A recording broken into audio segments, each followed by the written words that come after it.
Well, it's now been over 5 years since the COVID pandemic, but the damage of lockdowns still lingers. On the world's economies, in the form of stubborn inflation, spiralling debt, and shuttered businesses, not to mention the impact on mental health and children's education. But for some, there's another part of the pandemic response that's left even deeper scars. To fight COVID across the world, hundreds of millions of medically uncertain vaccines were administered, often under significant social pressure, even government mandates. Some ended up having terrible side effects. Why Can't We Talk About This is a new film that follows the story of one of the victims of this, Michael Osh, a musician from Ontario, who weaves his personal struggle with a vaccine injury into a broader reflection on why these experiences remain so rarely discussed, even long after the pandemic ended. Raw and unflinching, it shines a light on a hidden epidemic, giving voice to a class of pandemic victims so often ignored. The man behind this documentary is Canadian writer and director Dean Rainey, founder of Rainey Media, and he joins me now to discuss it. Welcome to The Sceptic, Dean. Thanks for having me on the show, Laurie. Good to have you here. Okay, so first, just tell us how you came to make a film on the topic of COVID vaccine injuries. Well, I have a production company here in Canada, and mostly we make marketing videos and TV shows. We don't make a lot of content that's political or medical or scientific, so this is a bit of a departure for us. But I live in a small town here in Canada, and there's an acquaintance that I know who lives in my town who's also a filmmaker. He's originally from the city. His name's Michael. He lived in Toronto, and about 9 years ago, he moved to my town. He's a very friendly guy, so as he went around town introducing himself as a filmmaker and musician, a lot of people said, "Oh, well, you should meet Dean. He's a filmmaker." So Michael and I got together, had some coffees, always stayed in touch, and I would say we were acquaintances. And then during the pandemic, I started to notice his social media postings. He was quite vocal on a lot of issues about the way we were handling COVID. He was, very pro lockdowns, I would say, pro staying at home, and he was definitely pro vaccine. And then a couple of months through all of this, I started to notice that his social media posts were vaguely referencing some sort of medical event or condition that he had recently developed. And he wouldn't say in any detail what it was, but I kind of suspected that it might be related to the vaccine. And sure enough, a couple of months beyond that, I get an email out of the blue saying, "Hey, Dean, I have a problem. I've had a neurological event that I think is related to the mRNA vaccines. I don't know if there's anything here, but maybe there's a story to be told. Would you like to get together and talk about this?" So I got together with him and we had a little conversation at home. And he actually thought maybe we'll just make some videos to help people deal with their COVID injury, some health benefits, some medications or herbs to take, or maybe some exercises, or he would do videos to keep people motivated if they were dealing with maybe this spike protein infection. We did an initial interview with him, and I thought, okay, maybe I'll make about a 7-minute video here and tell his story and help him raise money for his condition, because he was starting to lose the ability to walk.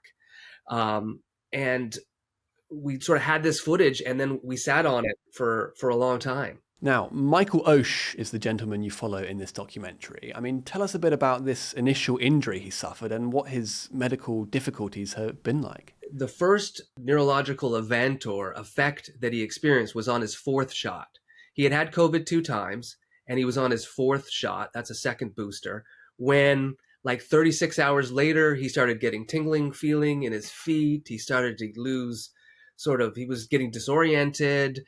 A couple of days later, he was driving school bus, which he does down here as a semi-retired.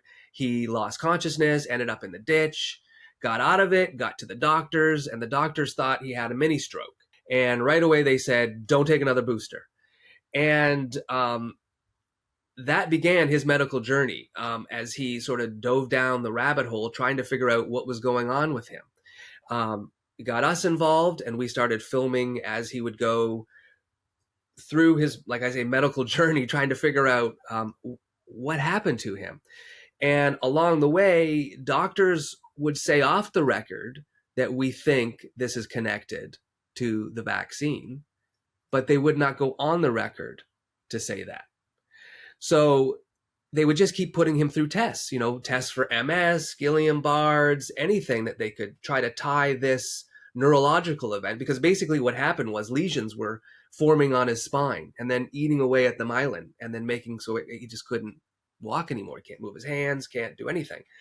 So, spinal taps, CAT scans, MRIs, just everything. And they could not tie it to anything. But doctor after doctor after doctor saying, yeah, there's a very good chance this is related to the vaccine, but we can't put it in your records. And so, long story short, Michael now is in long-term care. He is paralyzed in long-term care. He's 59 years old, and he is with people in their 90s, people in their 80s, people who are just going to sort of live out their last days. There's no plan for him. There's no medical plan for him. There's no rehab, because he's just in a place where they make you comfortable. They don't know what's wrong with him, or they won't admit what's wrong with him, so they have no treatment plan for him. And this is one of the unfortunate things with the Canadian universal healthcare system, is that if you don't fit into a certain box, they just don't know what to do with you. And so they do nothing.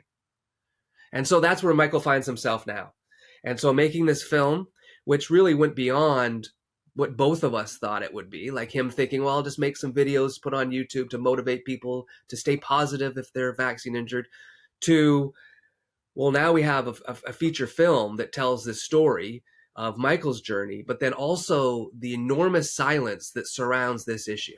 And what shot was it? Was it the same booster? So Michael's shots were, I think, first was an AstraZeneca, but then it was pulled from the market. And then he had, I believe, 2 Pfizers and then a Moderna. And the Moderna was the last one.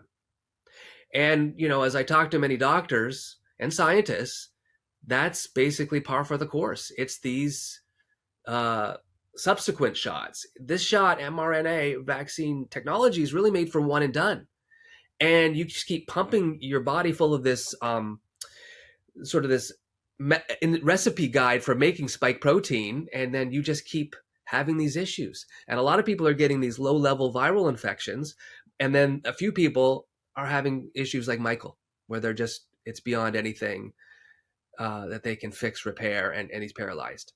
And I can't speak to the science or the medical aspects of it because I'm just the filmmaker, but that's, you'll learn that stuff through the film.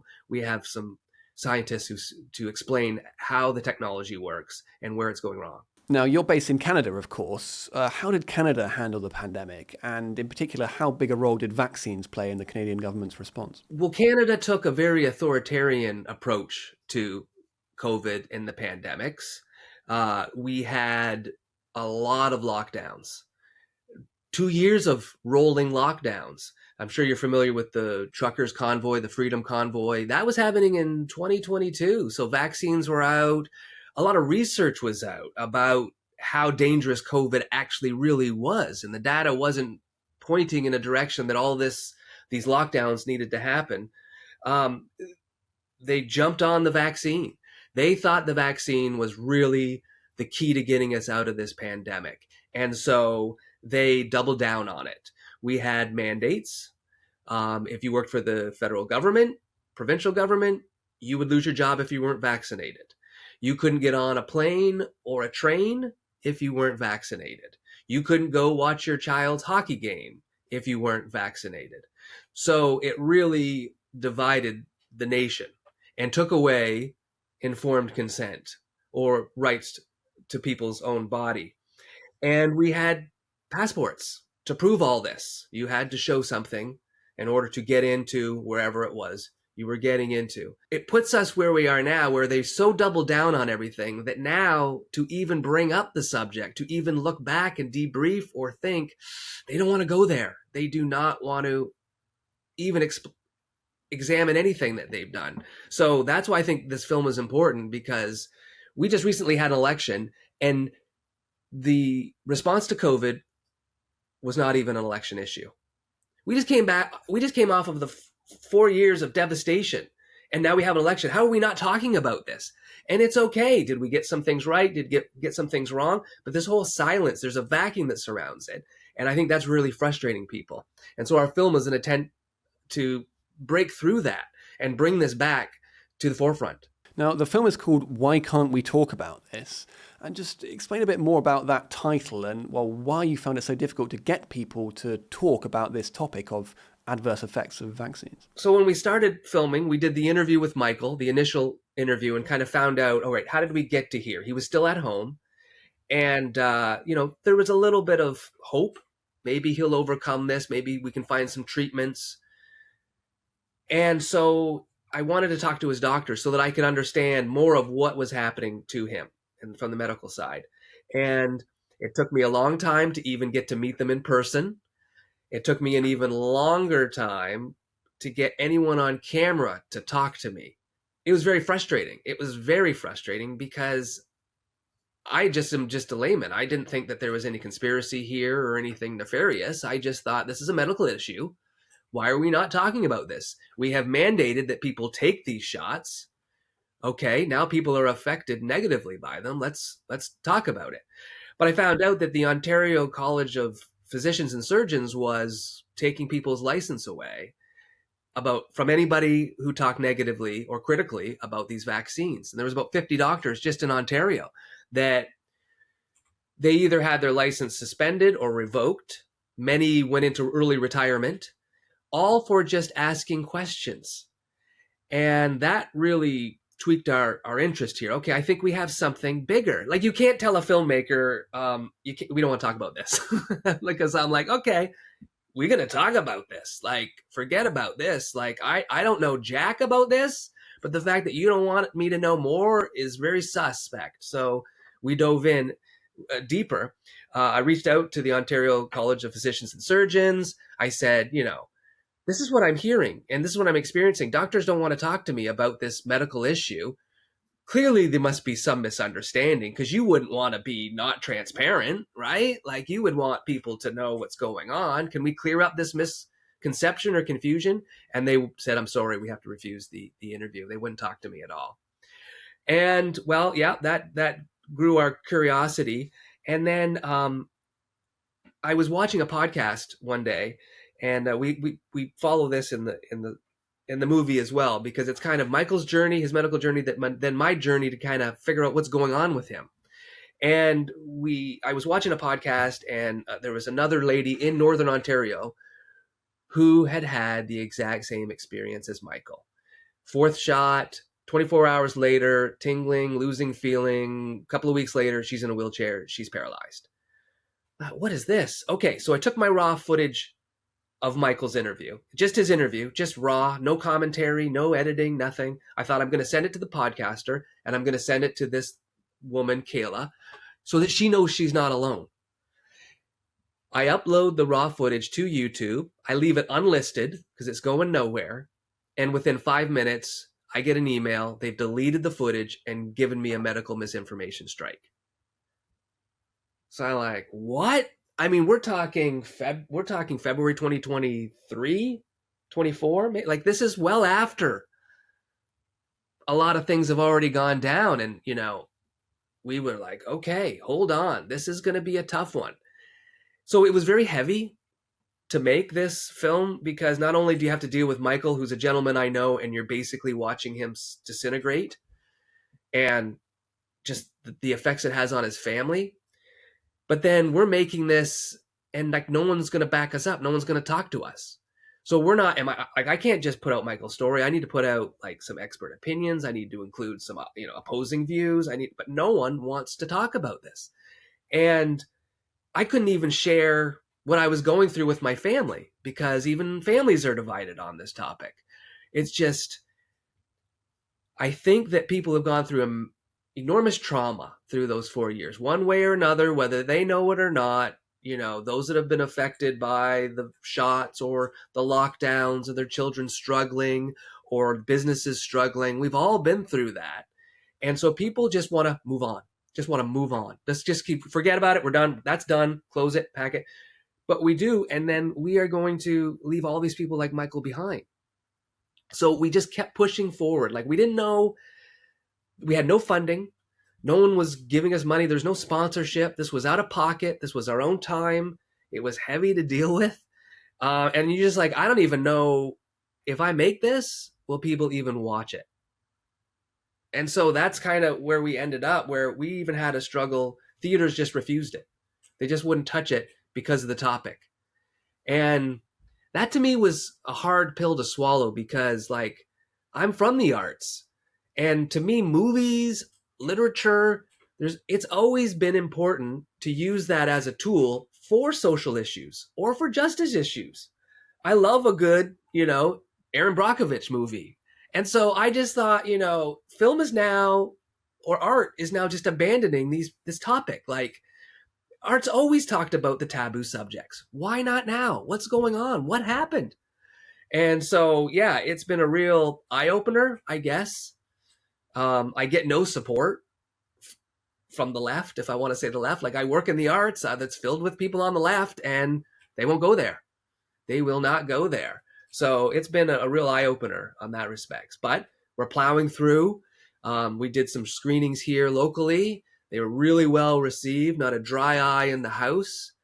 And we'll be moving on to cities and towns wherever we can find people that will host us to show it. Now, you've previously worked with mainstream media networks. Why do you think this story couldn't be told through them? So, yeah, I did work with CNN, worked with Nat Geo, Discovery Channel. Quite frankly, CNN, their bread and butter is pharmaceutical advertising.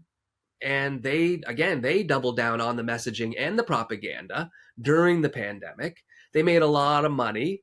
I wouldn't even say they were profitable. They probably just saved their ass because nobody else is watching or sponsoring. But they are not going to be critical of their major advertiser. It's a huge conflict of interest. And so they won't touch it until the time passes. And then the media will do this wonderful thing where the media refers to the media as a third person. They will say, there'll be a headline. There was a headline, I think, in New York Times, what the media got wrong about COVID. Hey, guess what, New York Times? That means what you got wrong. It's infuriating. So enough time will pass and they'll pick it up because the story's changed. But when we need them and we need them now, no, it's not convenient for them, nor is it profitable. So how important has independent journalism been in helping you promote this film? Independent journalism has been crucial. Without it, we probably wouldn't have as much exposure as we get.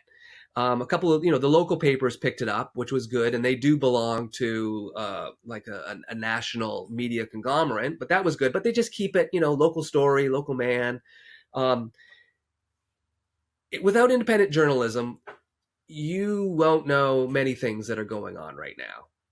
And I think independent journalism is onto something because it's making a lot of people uncomfortable. And a lot of people are spending a lot of time and money to try to discredit independent journalism. But that's what we need. We need that breakthrough with that because there are just too many conflicts, too many interests with mainstream legacy media. And here in Canada, it's a disaster. See, the Liberal government, a couple of years ago, 2 or 3 years ago, brought in Bill C-18, which is the Online News Act. It was a bill to say that platforms like Facebook and Google should pay newspapers for promoting their articles.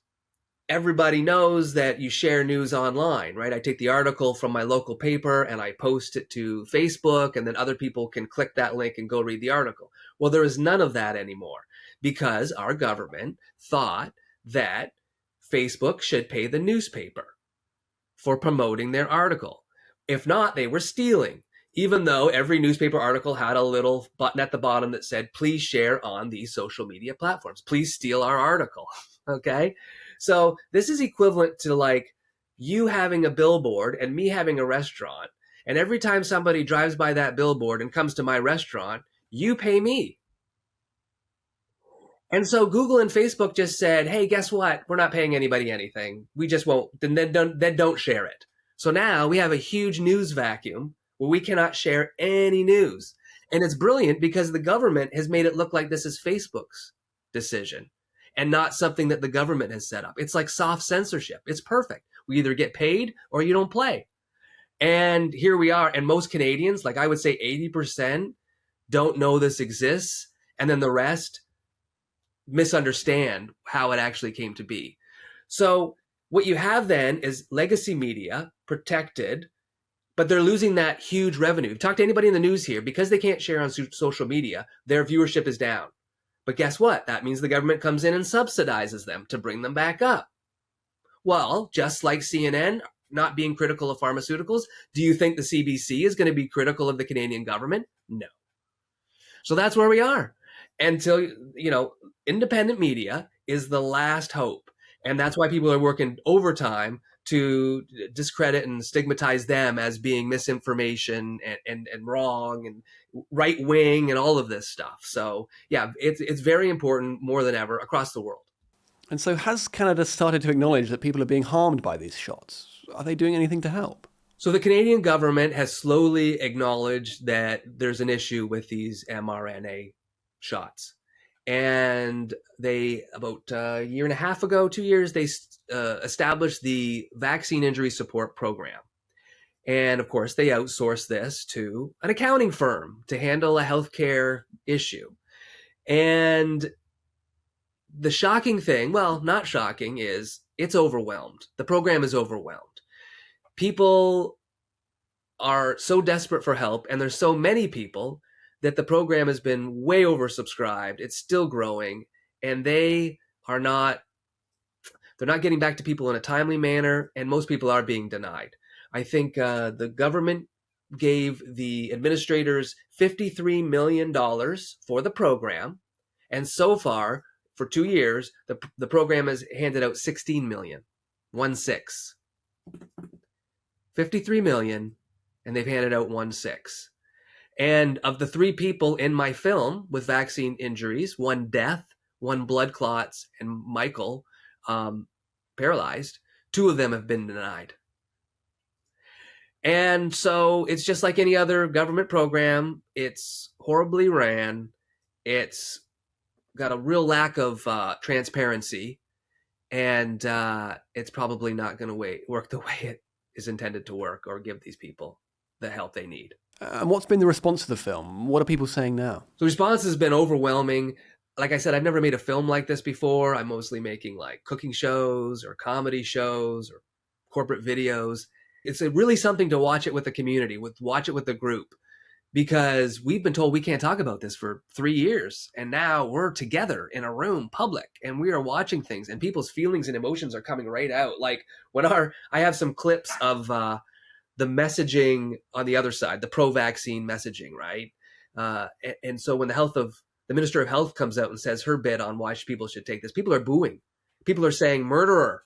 Like it's so visceral. People are just like, they're so pissed, and they've been bottled up for so long. People come up, I don't even know how to take it. What I've really realized is that I don't have to say anything when the people come up. I just have to listen. People have had no one to talk to for 3 years. And now there's a guy and a bunch of doctors, because they show up at some of the screenings, and they can come and they just unload. I mean, that's pretty heavy to have to sit through the screening and then listen to everybody's story. But it's just, these people need it. These people absolutely need to be heard. And so that's been the response. It'll be slow moving, but I think people are really touched by it. My own parents came up because they were really in doubt and not sure what I was doing with this film. And my own parents, I was just crying, saying, we didn't know. We trusted the institutions. We didn't know. I'm sorry. And I was like, wow, okay. Yeah, it's kind of that shocker of a movie. But I think it's not sensational. Like, I don't go in there and say, oh, it's this and that, and here's why it's happening and all this nefarious. It's just like, no, here's the facts. Here's what has happened, and here's the data, and here's this gentleman's personal story, which is really key, I think, because it's a huge topic. The temptation is to go, it's huge. I could have gone anywhere, but I had to always just bring it back to Michael's story and Michael's experience. And so, yeah, I think the response has been really, really good. And so we've been starting to share some of those, encouraging words in some of our promos. And so what are you hoping to see happen as a result of the film and telling Michael's story? What I hope to see happen is just quite simple. 3 things. Destigmatize vaccine injuries. We should be able to talk about these, and we should acknowledge these. Stop the boosters. Pause them. Do the research and figure out what is going on with these shots. And then third would be, we've got to help people like Michael. We've got to really acknowledge them their conditions, and we've got to figure out a way to help them. We had billions and billions and billions of dollars due the pandemic. We had billions and billions for wars across the world. We don't have the money to take care of these people. You told them what they needed to do. You strong-handed them into doing what you needed them to do. They did it. They did it. Like, this is the important thing about Michael. He was not skeptical at the beginning. He was, do what you need to do. I'm part of the team. This is what needs to happen. 2 weeks to flatten the curve, whatever. And he feels betrayed and left behind. And that's just not fair. It's just absolutely not fair. And our health system will suffer from that because it has zero credibility right now. Zero credibility. Okay, and so if our audience of The Daily Skeptic wants to see the film, where can they find it? Well, we'd love to take our screenings over to UK if we could, but we know that's not possible, maybe, and some limitations. So in the meantime, we have DVDs for purchase online, and we have streaming available, so rental streaming through Vimeo. So we've provided you with the links below to our Shopify store where you can purchase the DVD, and to our Vimeo link where you can rent it. And it's all available as well through raineymedia.com. If you go to our website and click video store, you'll find all the links you need there. And because the proceeds of the film go to paying the cost of the film, people are asking, how can we help Michael directly? And so if you wanted to support Michael, you can go over to his GoFundMe for the love of Mike, and you can contribute there, and he would really appreciate that. Great. Okay, well, good luck with the film, and we'll list all those links in the description below. Dean Rainey, thank you very much for coming on The Skeptic. Thanks very much for having me, Laurie.